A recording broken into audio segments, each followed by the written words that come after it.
গণতন্ত্র ছাড়া বাংলাদেশকে রক্ষা করা যাবে না। গণতন্ত্র ছাড়া মানুষের অধিকার ফিরিয়ে দেওয়া যাবে না।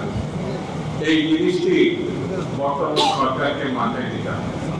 এখন অনেকেই বিএনপিকে আমলে নিতে চাচ্ছে না।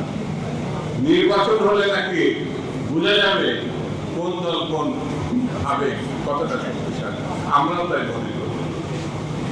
আমরা মনে করি নির্বাচনটা খুব জরুরি।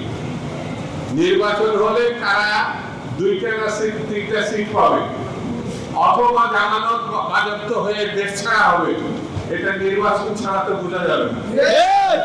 আমরা মনে করি আগামী দিনে জয়নাল ফারুক সহ বিএনপির উপরে যে অত্যাচার হয়েছে তার প্রতিশোধ নেব নির্বাচনের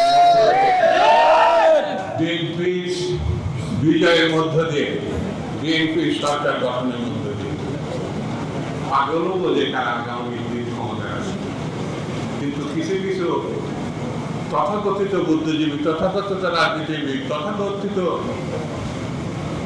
বিশেষ মহল মনে করে তারাই ক্ষমতায় আসে।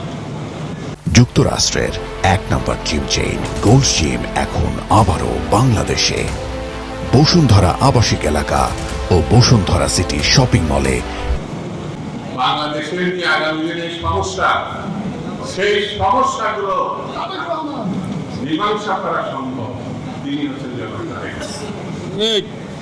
বিতর্কহীন সব থেকে জনপ্রিয় বর্তমান অবস্থায় তিনি অপেক্ষা করছেন যে কোনো মুহূর্তে তিনি দেশে ফিরে আসেন।